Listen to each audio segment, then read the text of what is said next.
যদি সরকার বাইরে থেকে আমদানি না করে, কৃষকের দিক টাকা হলেও বাড়াতে হবে। বাইরে আমদানি না করলে পরে এমনি কিছু বাড়বে, দাম তো থাকবে না। যেহেতু একটু মালটা নিম আছে, কিছুটা নিম মালের কারণে বাজারটা একটু কমতে আছে। দর্শক বন্ধুরা আসসালামু আলাইকুম। দর্শক, রাতারাতি পরিবর্তন হচ্ছে রাখি পেঁয়াজের দাম। আমরা রয়েছি পেঁয়াজের পাইকারি হাটে, আর আমাদের সাথে রয়েছে ইরশাদ ভাই। আসসালামু আলাইকুম ভাইজান। ওয়ালাইকুম আসসালাম। কেমন আছেন? আল্লাহ রাখছে ভালো ভাই। ব্যবসা বাণিজ্য কেমন চলছে? মোটামুটি। কত মন মাল কিনেছেন আজকে? আজকে মাল কিনেছি 100 মন। 100 মন। হ্যাঁ। রাখি মাল কিনেছেন নাকি? আমি রাখি মাল কিনছি। রাখি পেঁয়াজ কিনেছেন? জি, রাখি মাল। খাওয়াতি পেঁয়াজের কি অবস্থা ভাই, কিনেন নাই? না, খাওয়াতে পেঁয়াজ আজ কিনে নেই। আচ্ছা, রাখি পেঁয়াজটা কোথায় যাবে? এটা নারায়ণগঞ্জ যাবে। নারায়ণগঞ্জ। হ্যাঁ। বর্তমানে এখন চাহিদা কেমন রয়েছে? মোটামুটি ভালো, খারাপ না। আচ্ছা, যেটা রাখি পেঁয়াজ রয়েছে সেটার আমদানি কেমন দেখছেন হাটে? ভালো আমদানি। ভালো আমদানি? হ্যাঁ, সুন্দর আমদানি। আচ্ছা, সব মিলিয়ে যেহেতু ভরপুর আমদানি রয়েছে, কত করে দাম রয়েছে আজকে? আজকে রাখি পেঁয়াজের বাজার 1100, 1200, আর যেটা মোকামে পেঁয়াজ ওটা 900, 1000। গত কয়েকদিনের তুলনায় আজকে বাজার কমতে না বাড়তি রয়েছে? একটু কমতেই। একটু কমতে। হ্যাঁ। এটার মূলত কারণ কি আসলে দাদা ভাই? কারণ হচ্ছে আমদানি, অনেক আমদানি। আর মাল যতই আমদানি হোক আমরা কিন্তু কিনে নিতেছি, কারণ দামটা সীমিত, কেউ ভয় পাচ্ছে না কিনতে। আচ্ছা আচ্ছা। সবাই রাখি করতে ইচ্ছুক। আচ্ছা, যারা কৃষক রয়েছে তারা কি ন্যায্য মূল্য পাচ্ছে? না, এটা ন্যায্য মূল্য পাওয়া যাচ্ছে না।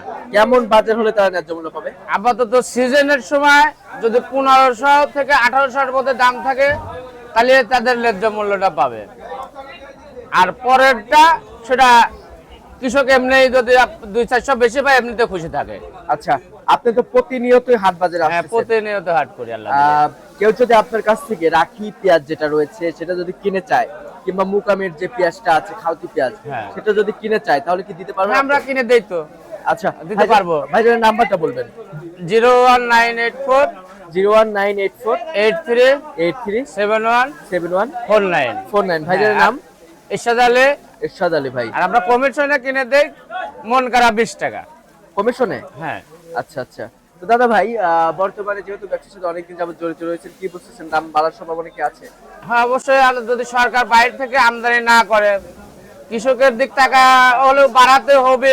বাইরে আমদানি না করলে পরে এমনি কিছু বাড়বে, দাম তো থাকবে না। যেহেতু একটু মালটা নিম আছে, কিছুটা নিম মালের কারণে বাজারটা একটু কমতে আছে।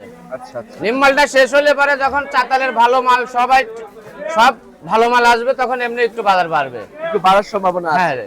আচ্ছা, এরকম থাকলে তো কৃষক বাঁচবে না, বাঁচবে না। এক মন পেঁয়াজের যে কোনো বীজ, আপনি ফাটা বীজ হোক আর ভালো বীজ হোক, উৎপাদন খরচ তো একই। 1400-1500 টাকা উৎপাদন খরচ। ফাটা বীজের মূল্য 300 টাকা, 250 টাকা। তো মনে লস যাচ্ছে 1200 টাকা ওটায় ফাটা বীজে। খরচও তো কম নাই। আচ্ছা। যাই হোক, কেউ যদি রাখি করতে চায়, আমার সাথে যোগাযোগ করতে পারে। ঠিক আছে ভাইজান। তো দর্শক বন্ধুরা, এই ছিল আমার কাছে সর্বশেষ তথ্য। দেখা হচ্ছে পরবর্তী কোনো ভিডিওতে। এ পর্যন্ত সবাই ভালো থাকবেন, সুস্থ থাকবেন। আল্লাহ হাফেজ।